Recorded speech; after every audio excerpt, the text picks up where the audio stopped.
So guys, आज हम पढ़ने वाले हैं पैरामीशियम के कॉन्जुगेशन के बारे में। कॉन्जुगेशन पैरामीशियम का सेक्सुअल मोड ऑफ रिप्रोडक्शन होता है और इसकी पूरी प्रोसीजर हम इन स्टेप्स में पढ़ेंगे। गाइस, जो हमारा कॉन्जुगेशन की प्रोसेस होती है वो तभी स्टार्ट होती है जब दो कंपैटिबल पैरामीशियम के सेल्स एक साथ आके वर्टिकली अलाइन हो जाते हैं उनके ओरल ग्रुप के साइड से। एंड इस टाइम पे जो उनका बकल स्ट्रक्चर है वो भी डिसअपियर हो जाता है क्योंकि उनका फीडिंग स्टॉप हो जाती है। एंड जो उनका पॉइंट ऑफ कांटेक्ट है उसके ऊपर की जो पेलिकल लेयर है और एक्टोप्लाज्म है वो भी डिसअपियर हो जाता है, जिससे कि एक साइटोप्लाज्मिक ब्रिज इन दोनों के बीच में बन जाता है। बट जो हमारी कॉन्जुगेटिव पेयर है वो अभी भी स्विम कर रही होती है, पर इनमें इंडिविजुअली कुछ ना कुछ न्यूक्लियर चेंजेस होते रहते हैं। एंड इस पूरी प्रोसेस में हमें एक ही बात याद रखनी है कि पूरी प्रोसेस माइक्रोन्यूक्लियस से होगी। मैक्रोन्यूक्लियस इसमें हमें कुछ भी काम नहीं आने वाला और मैक्रोन्यूक्लियस डीजेनरेट हो जाता है, क्योंकि हमने पहले भी पढ़ा था कि मैक्रोन्यूक्लियस बाकी सारी प्रोसेसेस करता है और माइक्रोन्यूक्लियस रिप्रोडक्शन में हेल्प करता है। तो यहाँ पे मैक्रोन्यूक्लियस डीजेनरेट हो जाता है और माइक्रोन्यूक्लियस मियोसिस से डिवीजन करता है। तो यहाँ पे जैसे हमें एक माइक्रोन्यूक्लियस था, ये मियोसिस से हमें 4 माइक्रोन्यूक्लियस मिल जाते हैं। उसमें से 3 माइक्रोन्यूक्लियस डीजेनरेट हो जाते हैं और जो एक माइक्रोन्यूक्लियस बचते हैं वो बाद में माइटोसिस से डिवीजन करके अनइक्वल माइक्रोन्यूक्लियस बनाते हैं। मतलब जो हमारे पास पहले 2 माइक्रोन्यूक्लियस थे उससे हमें 8 माइक्रोन्यूक्लियस मिले by the process of meiosis. Meiosis की प्रोसेस से हमें 8 माइक्रोन्यूक्लियस मिलते हैं। उसमें से उन 8 में से जो 3 है वो डीजेनरेट हो जाते हैं इंडिविजुअली। 3 मतलब 6 डीजेनरेट हो गए। अभी हमारे पास बचे 2 माइक्रोन्यूक्लियस। ये 2 माइक्रोन्यूक्लियस अभी माइटोसिस से डिवाइड करेंगे और जिसे हम गैमेट न्यूक्लियाई भी कहते हैं। इसमें से जो लार्ज वाला होता है वो स्टेशनरी गैमेट न्यूक्लियस होता है और जो छोटा वाला होता है वो माइग्रेटरी गैमेट न्यूक्लियस होता है, मतलब ये माइग्रेट कर सकता है। तो इन दोनों के पास अब इंडिविजुअली 2 बॉडीज़ प्रेजेंट है। उसमें से एक है लार्ज बॉडी, एक है स्मॉल बॉडी। तो अभी ध्यान देना कि क्या होता है।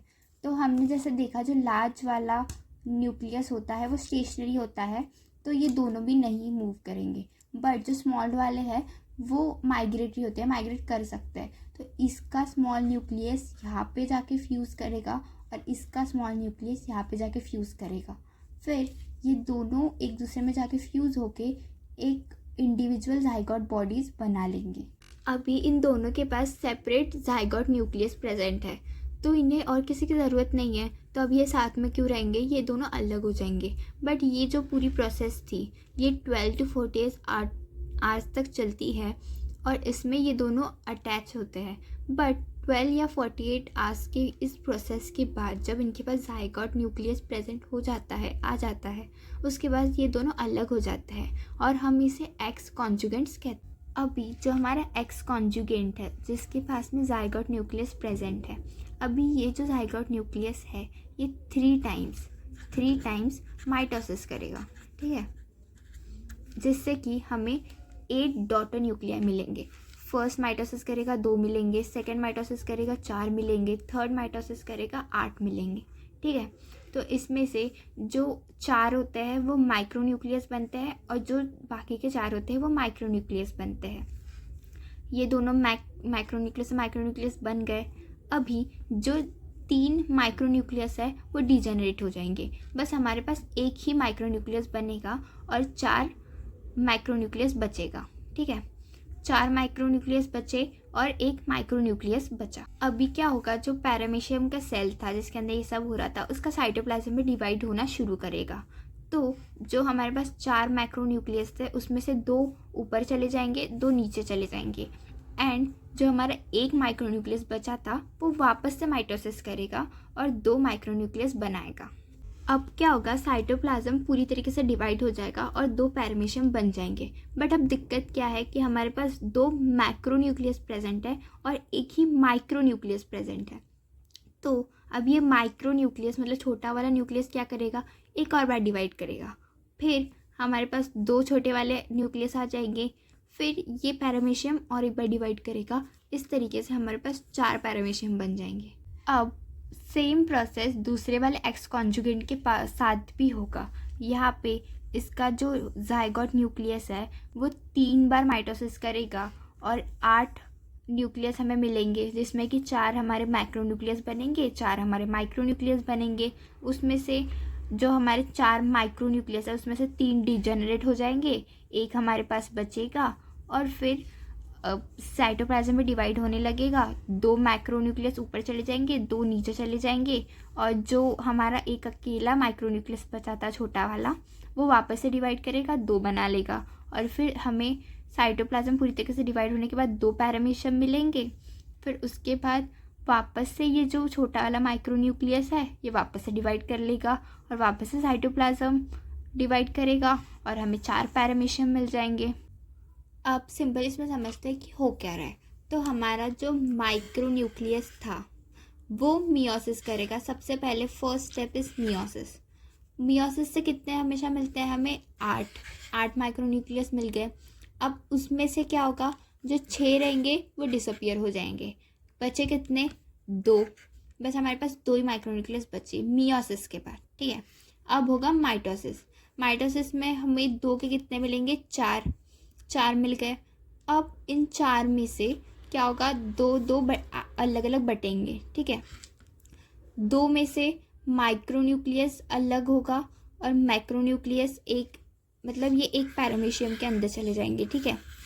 तो एक पैरामीशियम के अंदर 2 गए, माइक्रो न्यूक्लियस बना, उसमें से एक मैक्रो न्यूक्लियस बना। इसमें भी सेम, एक माइक्रो न्यूक्लियस बना, एक मैक्रो न्यूक्लियस बना।